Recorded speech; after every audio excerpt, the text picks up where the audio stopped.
El motor del sedán viejo murió con un último estertor que fue menos mecánico y más un grito ahogado. Un sonido que a Sofía le partió el alma y el recuerdo. Ese ruido, tan hueco y final, resonó en la noche negra y pegajosa de la costa de Oaxaca, reflejando el destino inexorable de su propio matrimonio. Giró la llave 1, 2 veces, pero el motor ya no contestó. Solo un clic-clac patético que el calor devoló al instante. La carretera 16 no era un camino. Era la espina dorsal oxidada del infierno. Se arrastraba, retorcida entre la sierra y el mar, ahogada en el olor a salitre, tierra húmeda y la promesa de nada. Estaba a más de 100 kilómetros del puerto de Huatulco, dirigiéndose supuestamente a un retiro de yoga que Fernando le había pagado para que se encontrara a sí misma. La verdad, sin embargo, era tan oscura y densa como la selva que la rodeaba. Llevaba en la palma de la mano un teléfono agotado, muerto por la prisa de la huida, y en el pecho la fiebre de la espera por Rodrigo, su amante secreto. El aire fuera del coche era un abrazo sofocante. No era el frío de la montaña, sino el calor húmedo y pegajoso del trópico que te quita el aliento. Un calor que huele a fruta podrida, a tierra mojada y a deseo. Sofía abrió la puerta con brusquedad. El viento cálido la azotó, trayendo el chirrido incesante de los grillos y la sensación de que 100 ojos invisibles la observaban desde la maleza. La luz de su linterna, un haz débil y amarillo, se posó en la llanta delantera.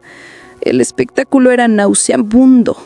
La goma estaba destrozada, no por un clavo, sino por un corte limpio y agresivo, como si una bestia con colmillos de acero la hubiera atacado. Una llanta pinchada. El cliché de la pesadilla. Pero esta no era una pesadilla de cine, era su vida jugada en la carretera más solitaria de México. No debía estar aquí. Debería haber estado media hora antes en la cabaña de Palapa, envuelta en las sábanas blancas y ásperas, esperando el cuerpo fuerte de Rodrigo. Rodrigo, el único que encendía la chispa que Fernando había dejado morir.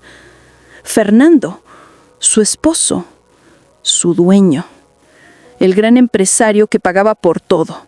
Su lujoso departamento en la Ciudad de México, los viajes al extranjero, las joyas y su asfixiante soledad. Su matrimonio era una caja fuerte, segura, brillante y completamente vacía por dentro.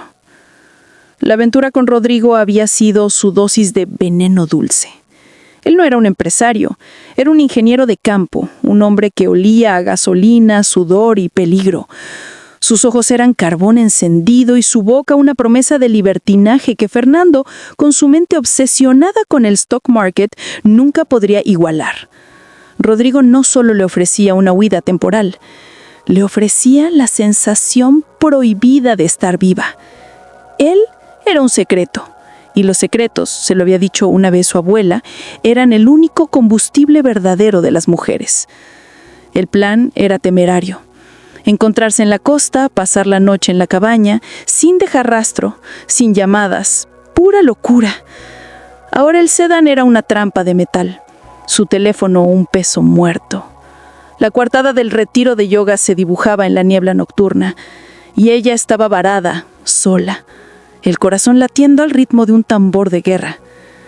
El miedo a la fauna, serpientes, insectos o algo peor, lo obligó a volver al coche, pero el terror de que el motor no encendiera de nuevo la mantuvo en la carretera. Sabía que la ruta 16 no perdonaba. Y entonces lo vio. Faros, no los saltos furiosos de un camión de carga con su bocina gritona, sino el resplandor bajo y potente de una camioneta grande, acercándose muy despacio desde Huatulco. Era el único movimiento en un cuadro negro y estático. El vehículo era una mole oscura, intimidante, una Ram negra, con neumáticos enormes y vidrios tan polarizados que parecían espejos de medianoche. Se detuvo, su sombra cayendo pesadamente sobre el pequeño sedán de Sofía. La ventanilla del lado del conductor bajó con un zumbido eléctrico, suave y controlado. Y allí estaba, Rodrigo. El shock le robó la respiración. Su amante, el hombre que la estaba esperando, estaba aquí, en esta carretera abandonada, luciendo menos como un ingeniero y más como un matón bien vestido. Su presencia en este lugar, en ese instante, era la coincidencia más escalofriante de su vida. No sonrió. Su rostro, enmarcado por el cuello de un gabán de cuero oscuro, demasiado pesado para el calor de la costa, era una máscara perfecta. Sus ojos, esos ojos de carbón, tenían una intensidad que ya no era de pasión, sino de cálculo puro. «Sofía», dijo su voz cortando el aire pegajoso, baja y terriblemente medida. «Llevas 10 minutos de retraso. Sabía que algo no andaba bien. Decidí dar media vuelta». Él lo sabía. Sabía el momento preciso en que debía estar a salvo, fuera de la carretera. La implicación la golpeó con la fuerza de una ola. Si ella no se hubiera averiado exactamente ahora, él no estaría dando media vuelta. Él habría estado en otro lado, esperando a otra presa. «La llanta», logró articular, con la voz temblando como una hoja de plátano. «Está destrozada», y el teléfono murió. Rodrigo abrió su puerta y salió. Se movió con esa gracia silenciosa que siempre le había fascinado, pero que ahora le olía a peligro. Sus guantes, de un cuero muy fino, eran negros. Miró la llanta, solo un vistazo rápido y despectivo. «Tu coche es chatarra aquí», dictaminó sin una pizca de afecto. «Y no puedes esperar. El camino es peligroso, ¿no lo sabes? Sube, lo dejamos». Su eficiencia era la cosa más aterradora que había presenciado. Era la eficiencia de un hombre que no ve problemas, solo soluciones logísticas. Un hombre de acción. O de exterminio. Ella sintió el nudo en el estómago. «Pero el coche, el de Fernando, tiene el registro, no podemos simplemente abandonarlo». «Estamos en Oaxaca, mi amor», respondió Rodrigo con un deje de impaciencia. «Un coche abandonado en la ruta 16 es un suceso normal. Un cadáver congelado es un problema. Arreglaré una grúa. Ahora, sube, Sofía». La orden era de un amo. No admitía réplica. Fue entonces cuando sintió el miedo puro hacia él, un escalofrío que no tenía nada que ver con la aventura y todo que ver con el repentino y absoluto cambio de roles. Ella no era su amante, era un objeto rescatado por la fuerza, orquestado por un hombre al que, en realidad, no conocía. Se deslizó en el asiento de cuero fresco de la RAM. El interior era impecable, oscuro y olía débilmente a algo que no era a coche nuevo. Era metálico, sí, pero también a limpiador industrial y humedad. Cuando Rodrigo cerró la puerta, el mundo exterior desapareció, dejando un silencio denso y aislante. Él no habló. Condujo con una concentración tan intensa que le prohibió el saludo, el toque, la conversación. Sofía se sintió una intrusa en ese espacio hermético. «Este no es mi Rodrigo. Este es una máquina». Su linterna, que había caído en el piso, se encendió de nuevo, proyectando un rayo aleatorio. Lo vio entonces, la guantera. El área alrededor de la cerradura estaba cubierta de rasguños profundos, concentrados, como si alguien hubiera intentado violentamente borrar un nombre o arrancar algo con desesperación. No era un desgaste normal, era violencia. «¿Qué ves?», preguntó Rodrigo, su voz plana, sin mirar. La había pillado. «Nada», dijo ella, demasiado rápido. «El asiento es muy cómodo». Condujo otros 10 minutos. El único sonido era el ronroneo potente del motor V8. Ella cerró los ojos, intentando convencerse. «Te salvó. Estás nerviosa por la infidelidad y el susto». Pero el terror no se iba, se amplificó con el silencio y la perfección de su self-control. No preguntó por qué viajaba sola de noche. No preguntó por Fernando. Simplemente aceptó la avería como un hecho. Eran las acciones de un cazador.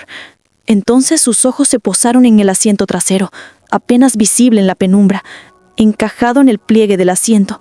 Semioculto bajo una lona enrollada de color beige, había algo que no encajaba. Un pequeño bolso de mujer. No era un clutch de fiesta. Era un bolso de mano elegante, de esos que llevan las señoras a la misa o a un café. Era de un color verde esmeralda, intenso, y su cadena metálica, atrapando un rayo de luz, la cegó por un instante. Su respiración se detuvo, su cuerpo se petrificó. ¿Por qué tendría Rodrigo un bolso de mujer en su coche? Ella recordó los rumores que había ignorado en la capital, los informes de la prensa local que Fernando había desestimado como sensacionalismo tercermundista, las desapariciones, la cadena de 3 mujeres desaparecidas en los últimos meses a lo largo de este mismo corredor, el cortallantas, el apodo cruelmente bautizado por la prensa para el hombre escurridizo que atacaba mujeres solas, siempre después de una avería provocada. 3 mujeres, todas desaparecidas en un radio de pocos kilómetros de donde ella estaba ahora. Su mente conectó los puntos con una velocidad brutal. La llanta cortada, la coincidencia de Rodrigo dando media vuelta, los arañazos en la guantera, el olor a desinfectante y acero, y ahora el bolso verde esmeralda. Le cayó encima como un rayo. Rodrigo no era su amante. Rodrigo era el monstruo. Él no estaba yendo a la cabaña a amarla. Estaba yendo a su coto de caza, buscando a su próxima víctima, cuando tropezó con su actual víctima, ella, varada y vulnerable. La avería no la había salvado del camino, la había salvado de ser la víctima anónima, obligándolo a fingir ser el rescatista para proteger su identidad del informe de una mujer desaparecida. Estaba viajando en el coche de un asesino en serie. El bolso verde esmeralda pertenecía a la última mujer que él rescató. Su supervivencia dependía ahora de una verdad terrible. Él no sabe que yo sé. Tenía que ser una actriz. Tenía que borrar el terror de sus ojos, calmar el pulso de su cuello y lucir exactamente como él la esperaba. La amante agradecida, aliviada, desesperada por escapar del frío y llegar a sus brazos. Ella era el testigo, la evidencia y la potencial víctima final. «Gracias, mi vida», logró decir, inyectando un temblor de alivio, no de terror, en su voz. Estaba temblando. «Si no hubieras venido...» Él asintió, brevemente. «Es un camino traicionero, Sofía. Hay que tener cuidado». Un camino traicionero. Hablaba con el conocimiento de quien lo hace traicionero. «¿Viste a alguien más en el camino?», preguntó, probando su coartada. «Pensé que tal vez había otro coche avariado». «Absolutamente nadie», replicó al instante, sin dudar, sus ojos clavados en la oscuridad. «Solo tu chatarra. Estás sola aquí, mi amor». Estaba confirmando su narrativa. «Nadie vio nada. Es mi palabra contra la tuya». Ella se mordió la lengua para no gritar. Había caminado directamente a la red del cazador, seducida por el mismo encanto que usaba para atrapar a mujeres solitarias. Su traición a Fernando era un pecado menor. Su traición a sí misma, al elegir a este monstruo, era el infierno. Tenía que salir. Ahora.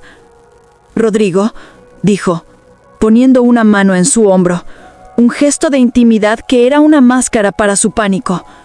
«Mi tía debe estar preocupada. No puedo llegar a la cabaña. No esta noche. ¿Me puedes dejar en la primera estación de gasolina que veas en las afueras de Huatulco? Pido un taxi para ir al hotel. La cabaña puede esperar». Era la prueba. Si fuera un amante, protestaría. La llevaría a un lugar seguro. Si era el otro hombre, el predador, querría llevarla al aislamiento, a donde las mujeres desaparecían. Él me sorprendió. No protestó.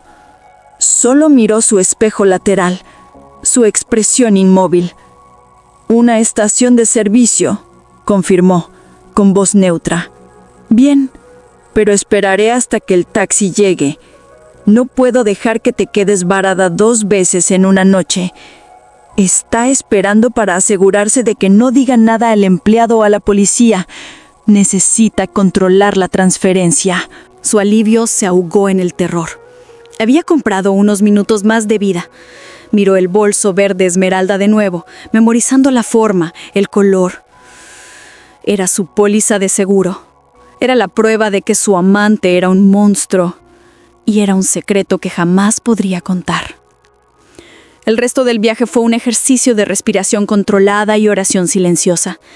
Cada movimiento de Rodrigo, el cambio de su mano en el volante, la sutil flexión de su mandíbula, parecía una amenaza. El olor a metal y desinfectante se hacía más fuerte, mezclado con un aroma débil, profundamente orgánico. Finalmente llegaron al halo de neón de Huatulco. Rodrigo se detuvo en una gasolinera 24 horas bien iluminada en el perímetro de la ciudad. El contraste entre la luz dura y la negrura de la RAM era chocante. Apagó el motor. Llama a tu tía. Llama un taxi. Yo espero. Ella fingió intentar revivir su teléfono muerto. Está completamente sin batería. Usaré el teléfono público dentro. Abrió la puerta y salió. El aire fresco de la ciudad, un shock bienvenido. No miró hacia atrás. Casi corrió al mostrador, compró una tarjeta de teléfono y se dirigió al aparato público. Llamó a su tía con la voz temblando con una mezcla fabricada de alivio y cansancio. Mintió sobre la avería, el rescate, el taxi. Aseguró su coartada original. Luego miró a través de la concurrida estación de servicio a la RAM negra. Rodrigo seguía dentro, esperando. Su rostro estaba oculto por el vidrio polarizado, pero ella sabía que sus ojos estaban fijos en ella. Colgó el teléfono y se dirigió a la cajera. «Necesito el número de un taxi para un hotel, por favor», susurró, apenas audible. La cajera señaló un estante. Sofía agarró un folleto y se dirigió a la salida. No se detuvo. Caminó más allá de la RAM negra, con la cabeza baja, el paso rápido, pero no frenético. Vio a Rodrigo moverse dentro del vehículo, un ligero cambio en la oscuridad. Siguió caminando, no hacia la calle principal, sino doblando la esquina del edificio, donde las sombras eran más profundas y olían a basura y café viejo. Mantuvo su llave de la casa, el único objeto afilado que tenía, encajada en la palma de la mano, su patética arma contra la inmensidad de su capacidad. No llamó a un taxi. Siguió caminando, lejos de la gasolinera, lejos de la RAM negra, lejos de Rodrigo. Temía que se diera cuenta de su huida, de que sabía, de que era evidencia, y viniera tras ella. Caminó hasta que sus pulmones ardieron, hasta que el viento cálido y sucio fue lo único que pudo sentir, hasta que las luces de la estación de servicio fueran un resplandor distante y enfermizo. Llegó a un pequeño y destartalado hotel La Selva. Alquiló una habitación con dinero en efectivo. Cerró la puerta con llave. Corrió las cortinas y se quedó despierta, escuchando cada crujido, cada ruido, la promesa silenciosa de la RAM negra regresando por el testigo que dejó escapar. Había buscado el peligro y la emoción en los abrazos de un amante para escapar del vacío de su matrimonio. Había encontrado un peligro más allá de su imaginación. Su vida era una mentira, y ahora su supervivencia dependía de mantener esa mentira perfectamente intacta. Tenía que volver con Fernando. Tenía que reparar el sedán, tenía que fingir que la cita nunca sucedió y el aterrador rescate fue solo un extraño amable. Pero el silencio que ahora llevaba no era solo el silencio de la traición, era el silencio de la complicidad, el silencio del miedo, el silencio que permitía que un monstruo caminara libre. Y sabía con escalofriante certeza que Rodrigo vendría a buscarla, no para terminar el asesinato, sino para poner a prueba su silencio, para recordarle quién tenía el verdadero poder ahora. La pesadilla no estaba en la carretera, estaba apenas comenzando aquí, recién, dentro de su cabeza. Y ella era la protagonista, la víctima y la cómplice silenciosa y aterrorizada. El frío de la carretera me salvó, o eso creí por un instante. La humedad caliente y pegajosa del puerto de Huatulco me recibió como un sudario. Caminé hasta que el neón chillón del Hotel La Selva reemplazó el resplandor distante de la gasolinera, mi cuerpo moviéndose por la adrenalina pura y la desesperación de sentir el asfalto bajo mis pies, probando que la RAM negra de Rodrigo ya no estaba detrás de mí. Pagué la habitación con billetes arrugados, cerré la puerta con llave y pasé la noche mirando el techo de madera carcomida, donde cada crujido era una pisada fantasma, cada parpadeo de la bombilla el susurro del cuero negro y el peligro inminente. El peso psicológico fue inmediato, sofocante. Yo no era solo una mujer que casi fue asesinada. Yo era la mujer que había escapado del asesinato porque estaba engañando a su marido con el asesino. Mi aventura era mi chaleco salvavidas, sí, pero también era el ancla que me encadenaba al silencio. Si le decía a la fiscalía sobre Rodrigo, sobre el bolso verde esmeralda, los rasguños, el olor metálico, me vería obligada a confesar por qué estaba en la ruta 16 en primer lugar, por qué lo conocía, por qué subía a su camioneta. Los titulares no dirían, valiente sobreviviente identifica asesino serial. Gritarían, esposa infiel colabora con el asesino, alega identidad errónea para cubrir su adulterio. La negación de Rodrigo sería impecable y mi reputación y la de Fernando sería pulverizada por una mentira que él ni siquiera necesitaría contar. La mañana llegó gris y despiadada, confirmando que el horror de la noche no había sido un delirio febril. Compré un teléfono desechable de la marca más barata, un changarrito, lo suficiente para llamar a la grúa para el sedán y arreglar un taxi de regreso a nuestra casona familiar a las afueras de la ciudad. El comentario casual del operador de la grúa sobre el corte profundo y deliberado en mi llanta, trabajo profesional, señora, parece de machete o cuchillo de caza, no fue un accidente, solo solidificó mi terror. Rodrigo no se había tropezado con mi coche, lo había inmovilizado. Él había preparado el escenario para su macabro juego y yo, su amante desesperada y solitaria, había caminado directamente al foco de atención. Regresé a la Hacienda del Sol, la enorme y estéril casona colonial que Fernando había comprado para su retiro, a la quietud organizada que ahora me parecía maliciosa. Me limpié, frotando metódicamente el barro, el sudor y el olor a humedad del motel, pero el miedo se quedó, una mancha persistente en mi alma. Mi supervivencia dependía de mantener la fachada de una esposa sendosa que había sufrido un percance aterrador, pero en última instancia, aleatorio. La verdadera actuación comenzó esa misma tarde cuando Fernando me llamó. Había regresado de la costa sur un día antes, un raro e inesperado respiro. «Sofía, mi vida, ¿dónde te metiste?» Su voz tronó, llena de energía aliviada y esa afectuosa posesión que a menudo me resultaba abrumadora. Logré emitir mi mentira ensayada, una mezcla de verdad y omisiones estratégicamente colocadas. La llanta, el calor sofocante, el amante camionero, el taxi. Nunca mencioné la Ram negra, nunca mencioné la hora que pasé con Rodrigo. «Jesucristo, Sofía, me espantaste a morir», dijo Fernando, su preocupación genuina. «Una llanta en la ruta 16, sola. Eso fue demasiado cerca del peligro».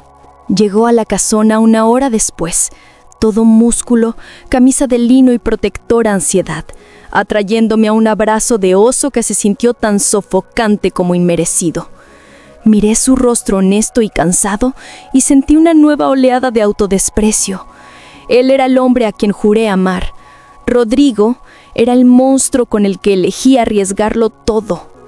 La ilusión de seguridad duró precisamente 14 horas. Era la mañana de domingo. Fernando estaba en el patio trasero, ya lidiando con las inevitables reparaciones del sedán. Su presencia un ancla que yo no podía aceptar. Estaba sola en la enorme cocina de Talavera, intentando beber café y mantener la fachada de esposa agotada y aliviada. Lo encontré sobre la isla de granito pulido, junto a un montón de milagros de plata que mi suegra había dejado. No era una nota, no era un mensaje de texto, era una pequeña pieza de jade pulido y oscuro, tallada en forma de cabeza de jaguar. Un objeto que cualquier artesano de Oaxaca podría vender en el mercado, pero que no tenía lugar en nuestra cocina moderna.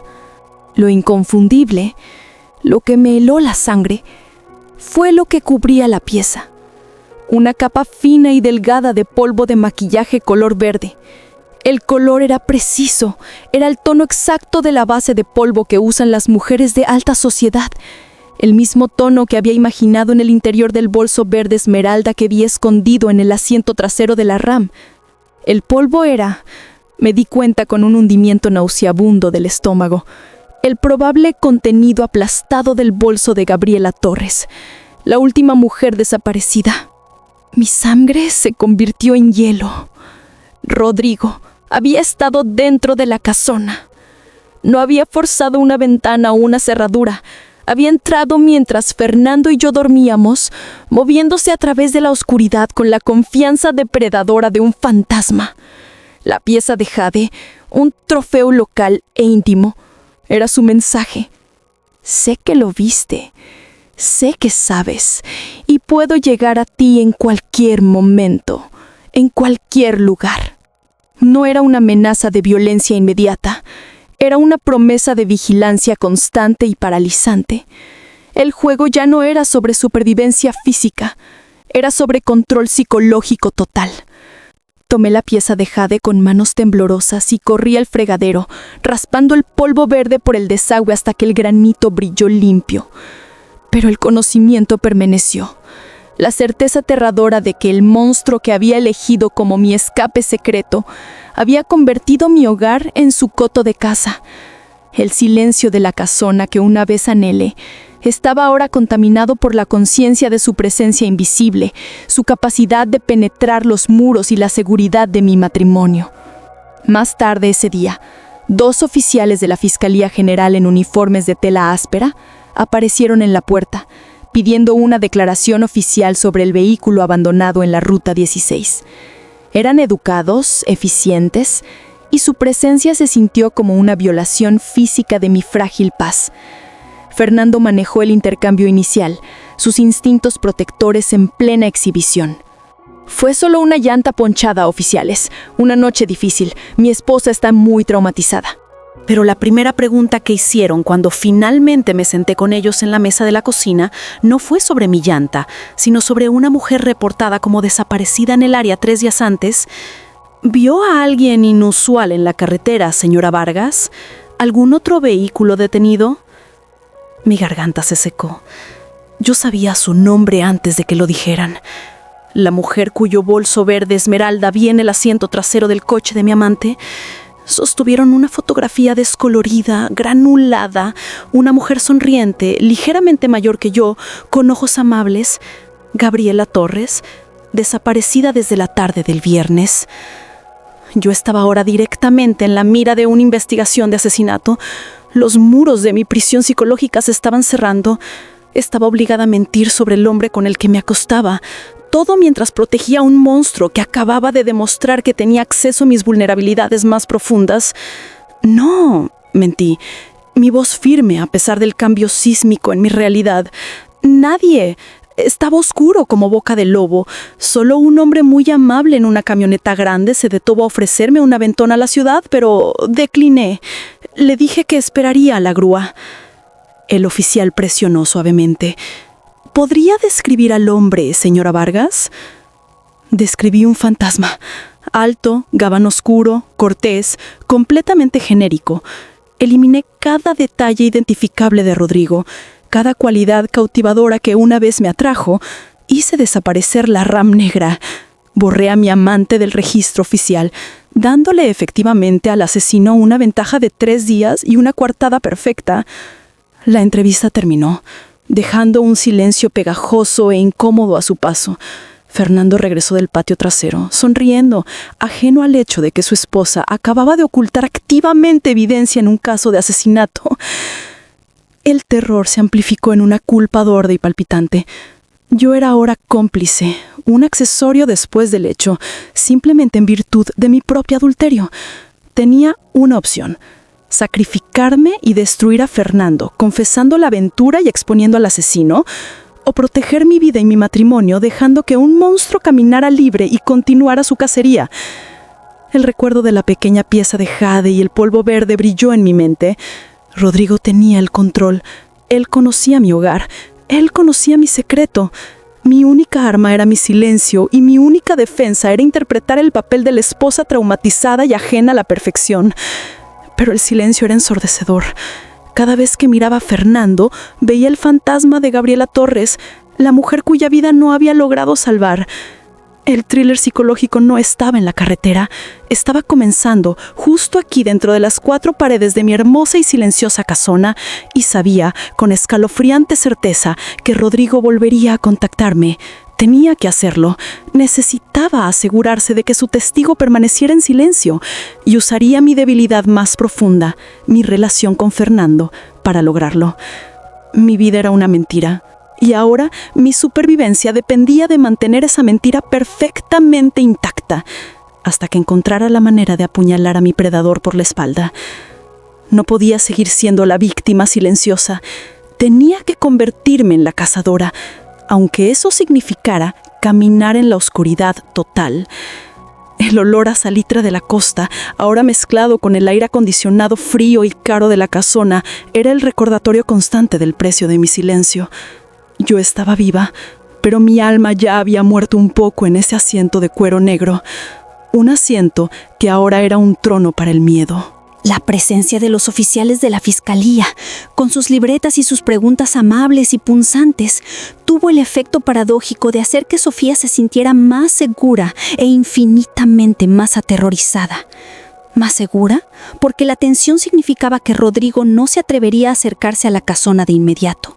Más aterrorizada, porque con cada mentira que decía sobre el hombre genérico en la camioneta grande, profundizaba su complicidad en la desaparición de Gabriela Torres.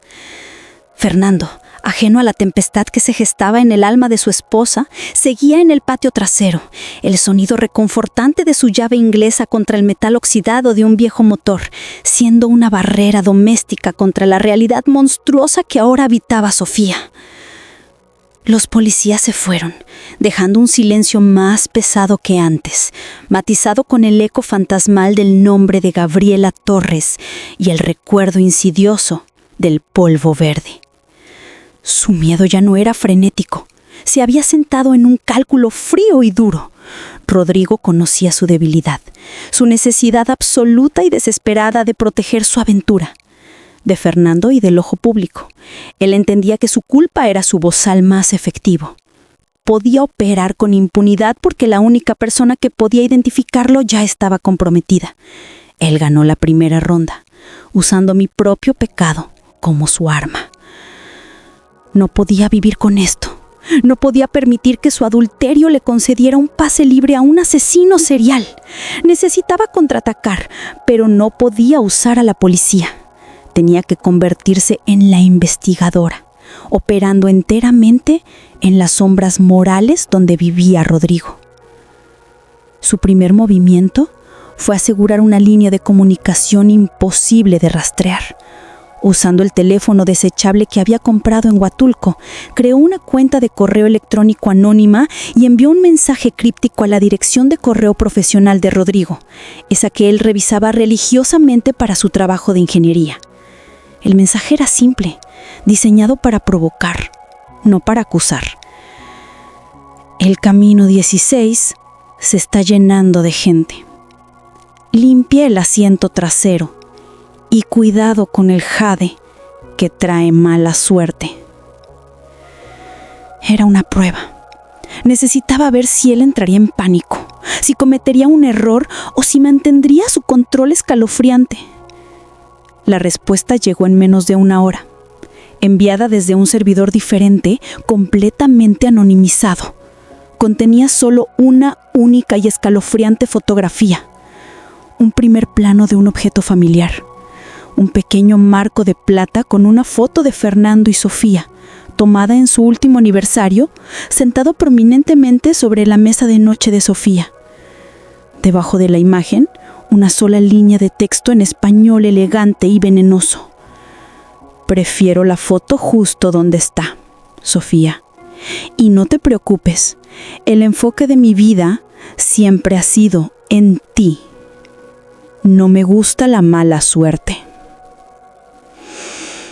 Mis manos temblaron tan violentamente que dejé caer el teléfono changarrito. El mensaje no solo era vigilancia, era una invasión física confirmada por el contexto de la foto. Él había tomado esa foto no desde la ventana, sino parado ahí, en su propio dormitorio, tal vez minutos antes de que ella regresara a casa con Fernando.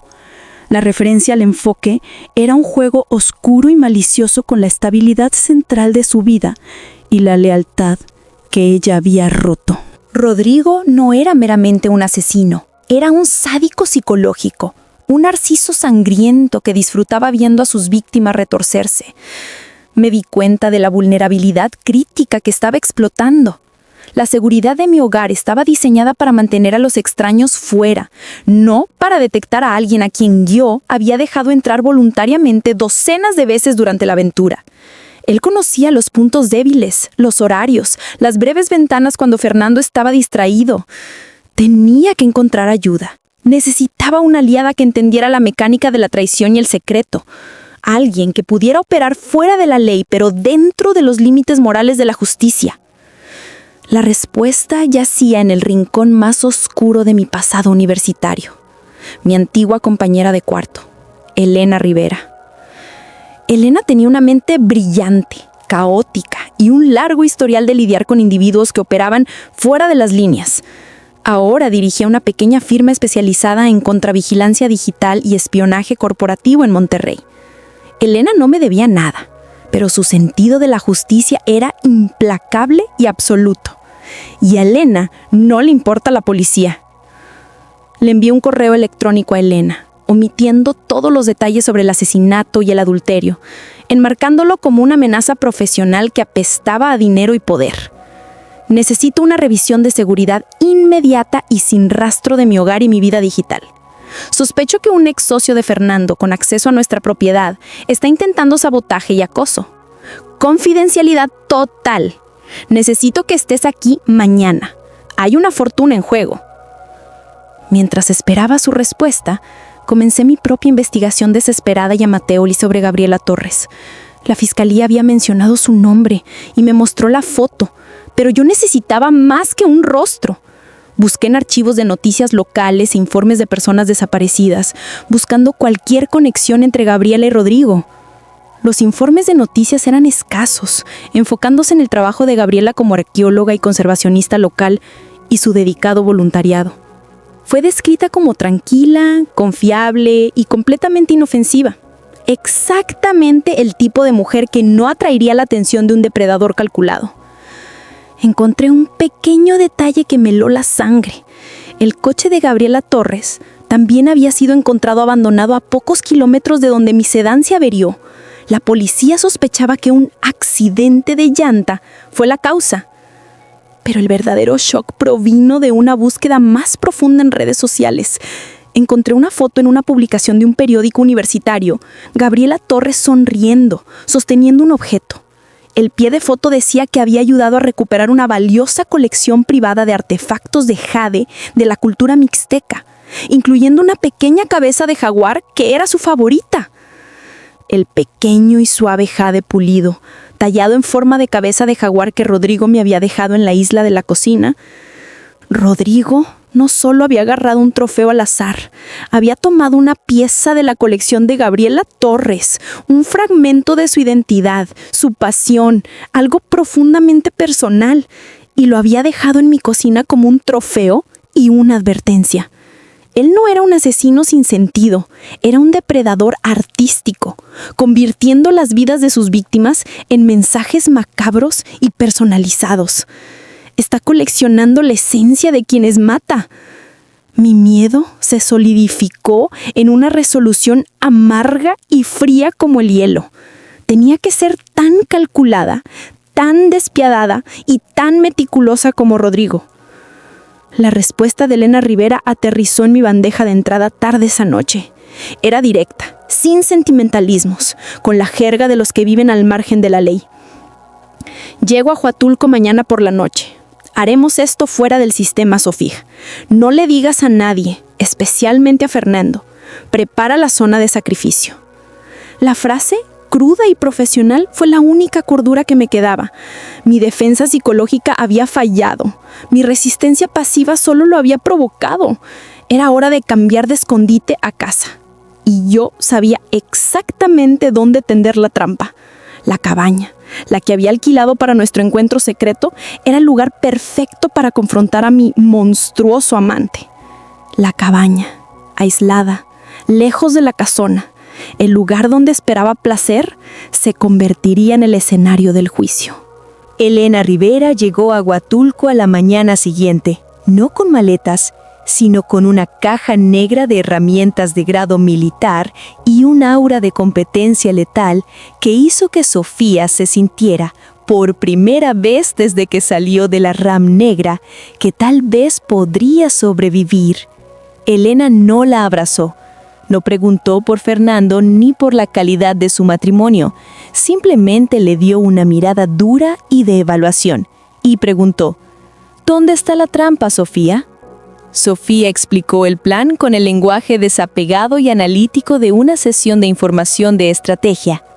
La cabaña de Palapa, remota, propiedad de un viejo amigo de Rodrigo que estaba convenientemente fuera del país, ubicada lo suficientemente lejos de la Ruta 16 como para ofrecer privacidad y equipada con un mínimo de seguridad. Era donde se suponía que iba a ocurrir el encuentro. Sería donde Rodrigo esperaría encontrarla si alguna vez decidía dejar de jugar y ejecutar al testigo.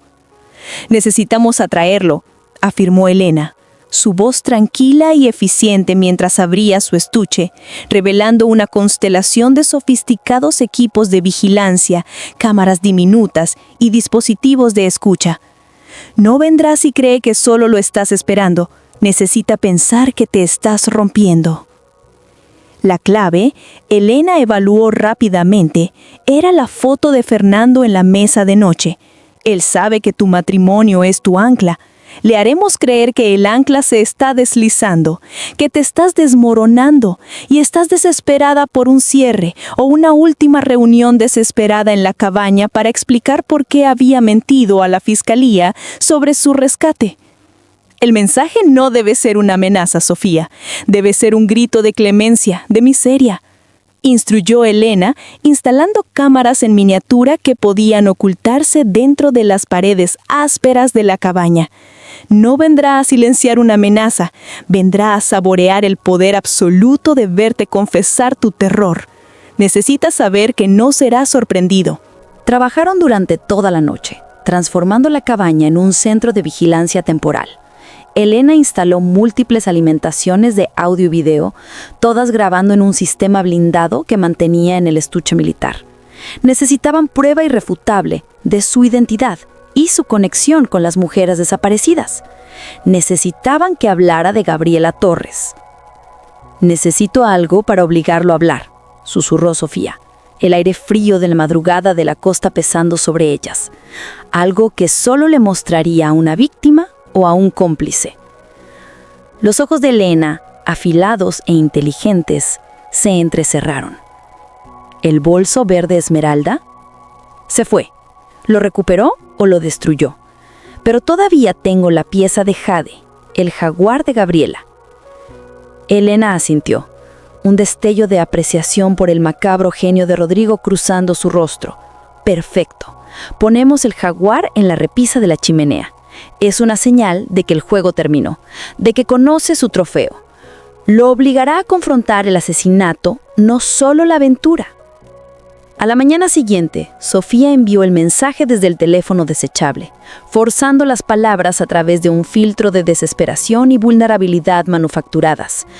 «Rodrigo, no puedo dormir, no respiro. Me salvaste esa noche, pero también me atrapaste. No puedo seguirle mintiendo a Fernando y a la fiscalía. Necesito saber por qué. Reúnete conmigo en la cabaña. Una última vez, mañana por la noche. Por favor, solo necesito que me mires cuando me rompa». Era una mentira hermosa, tejida con la verdad de su estado emocional. Odiaba mentir, pero ahora, cada palabra era un paso calculado hacia la justicia. La espera fue lo peor. 2 días se estiraron en una eternidad de silencio tenso con Fernando.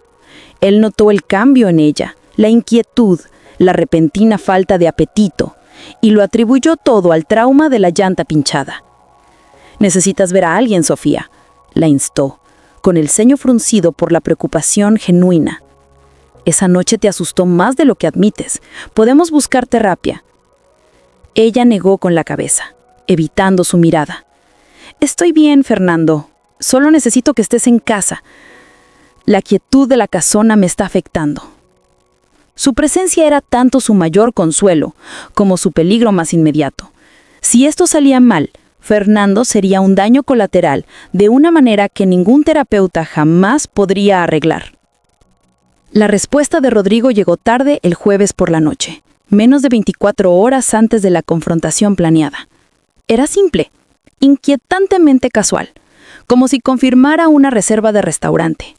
Entendido, viernes 8 p.m. Trae la tequila añejo. Vamos a brindar por el silencio. Trae el tequila añejo. Su petulancia era una burla a su desesperación. Él veía esto como una operación de limpieza, un brindis por su victoria. Elena y Sofía condujeron a la cabaña al atardecer. El aire era pesado, la atmósfera espesa con el olor a pino, salitre y la promesa de violencia inminente.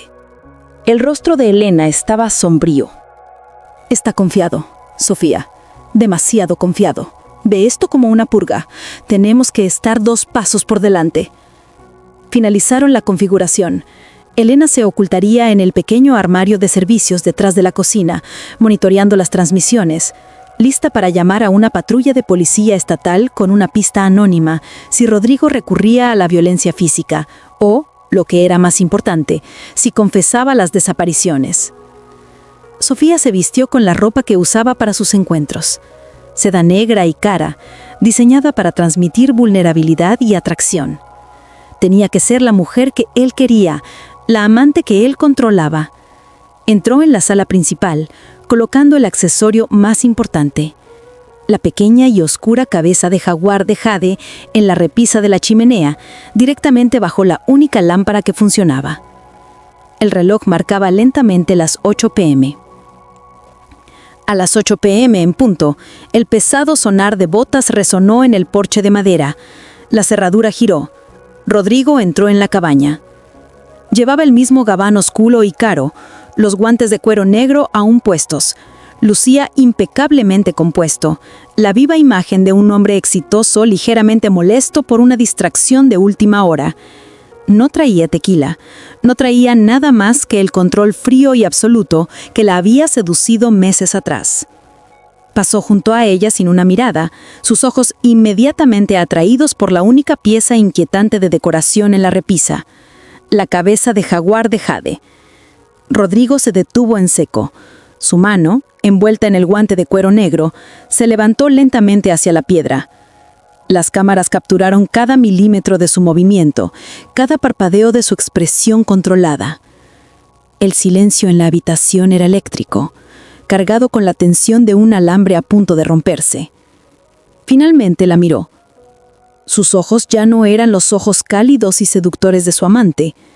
Eran planos, analíticos y completamente depredadores. No debiste haber hecho eso, Sofía. Debiste haber mantenido el enfoque donde pertenecía. ¿Dónde pertenece, Rodrigo?, preguntó ella, con la voz temblorosa pero firme, la actuación de la mujer desesperada comenzando. ¿Dónde pertenece, Rodrigo? ¿En la tumba con Gabriela Torres? ¿O en mi hogar, fingiendo que todavía soy una esposa fiel? Él bajó la mano y le dedicó una sonrisa débil y condescendiente. La sonrisa de un maestro ajedrecista que se apiada de un tonto que acaba de mover un peón. Ah, la confesión. Para eso me pediste que vinieras, ¿no es así? No para confesar la mentira, sino para confesar el miedo. Dio un paso más cerca, quitándose un guante, el gesto lento y deliberado. ¿Te das cuenta de lo que has hecho, verdad? Has confirmado que eres la única variable, la única testigo que sabe lo que significa ese jade. Y los testigos, dijo, dando otro paso, las palabras escalofriantemente finales, tienden a desaparecer. Su corazón martillaba, pero la voz de Elena, un zumbido constante y tranquilo, estaba en su auricular oculto. Manténlo hablando, Sofía. Necesitamos el nombre, necesitamos el método. El tiempo corre. No le dije a nadie, susurró, forzando lágrimas a sus ojos. No pude. Arriesgué todo por ti, Rodrigo. Le mentí a la fiscalía sobre esa noche, sobre el hombre que me ayudó. Te protegí. Él se rió, un sonido corto y cruel que no tenía humor. ¿Protegerme? No, Sofía, protegiste tu propio secreto patético, protegiste tu pequeña vida con Fernando. Y eso se acercó lo suficiente para que ella pudiera oler el desinfectante metálico en su ropa. Es exactamente con lo que yo contaba. Extendió la mano, su mano desnuda, fría sobre su barbilla, forzando su mirada a la suya. Siempre fuiste la elección perfecta, Sofía, solitaria, imprudente y profundamente dependiente del secreto. Cuando inutilicé tu coche, yo sabía exactamente lo que harías. Sabía que saltarías ante el rescate y sabía que tu culpa sería el mejor tipo de silencio, la complicidad silenciosa de la adúltera. El jade logró ahogar, superando el terror, concentrándose en las instrucciones de Elena. ¿Por qué el jade, Rodrigo? ¿Por qué la colección de Gabriela? Sus ojos se nublaron momentáneamente, un destello de fría satisfacción privada. Todas dejan algo, Sofía, un poco de sí mismas, una contribución final a mi estudio del comportamiento humano. Gabriela era una coleccionista. Ella recuperó esa pieza para mí cerca del sitio de la mina, justo donde la dejé. Es una firma, un mensaje, desde la última persona en la que confiaron hasta la primera persona que podría saber la verdad.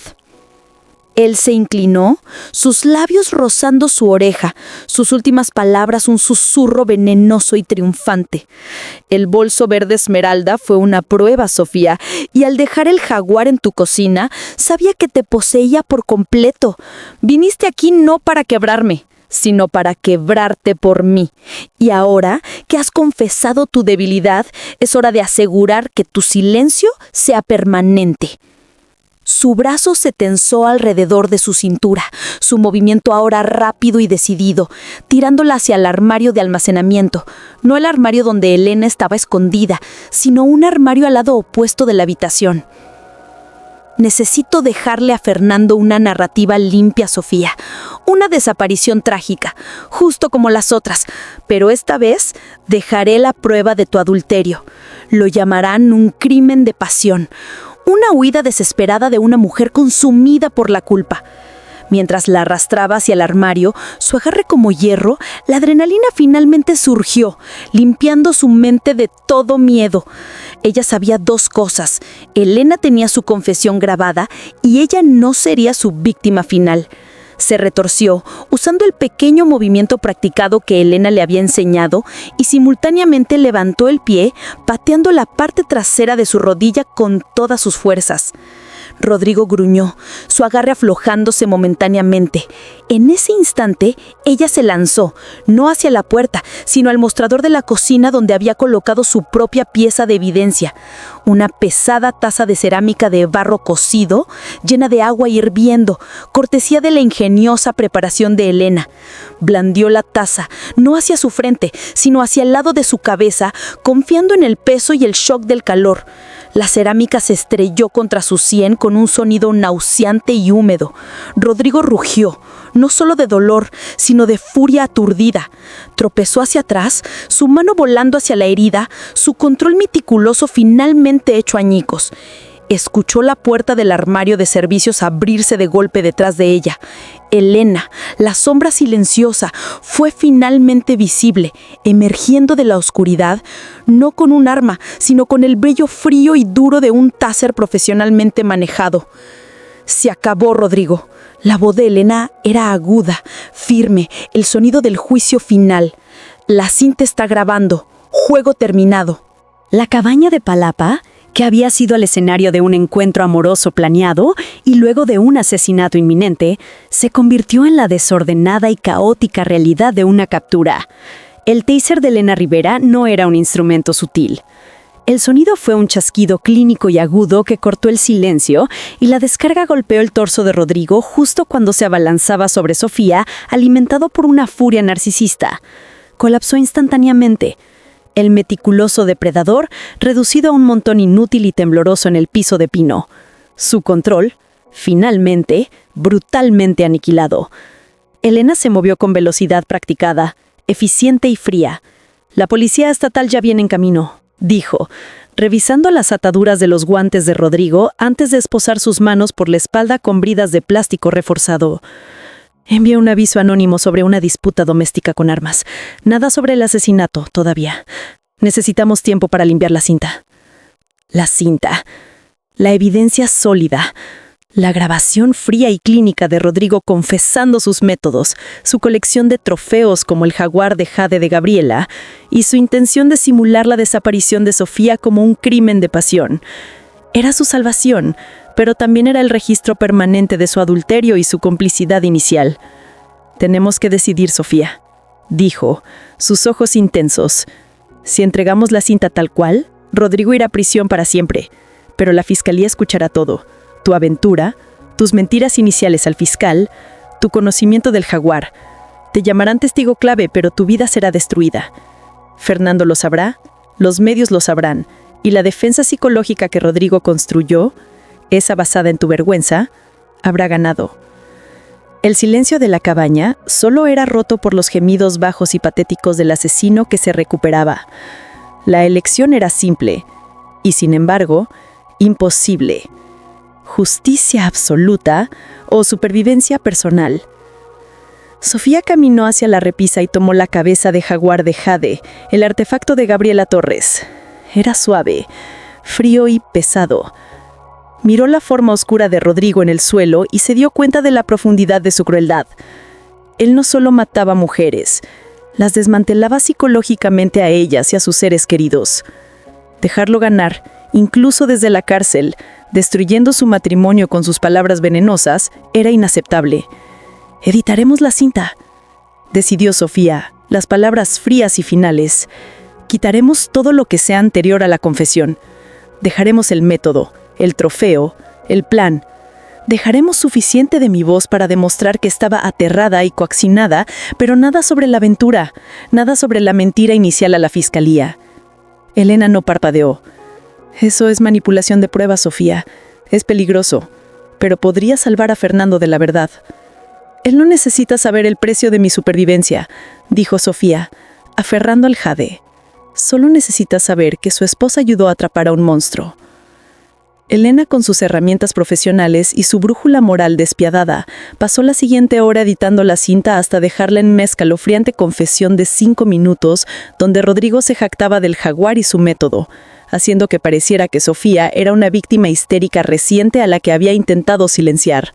Cuando la policía estatal finalmente llegó, siguiendo el aviso editado de disputa doméstica de Elena, encontraron la escena.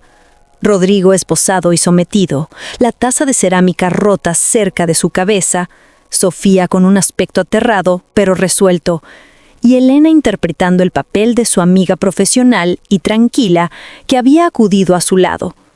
Les entregaron la inquietante grabación de audio parcial que afirmaron haber hecho en secreto, con un teléfono cercano documentando la escalofriante confesión de Rodrigo.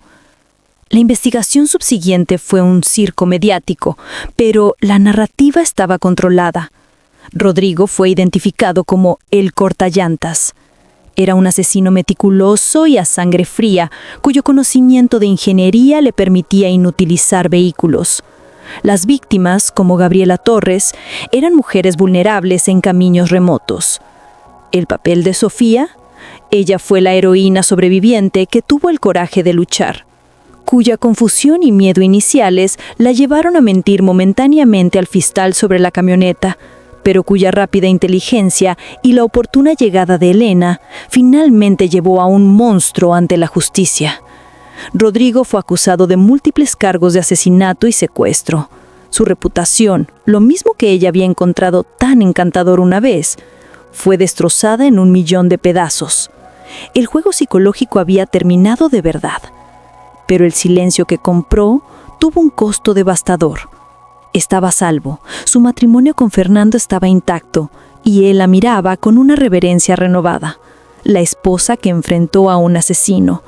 Sin embargo, cada noche, cuando se acostaba a su lado, Sentía la presencia fantasma de la mano fría de Rodrigo y la vergüenza ardiente de los secretos que guardaba.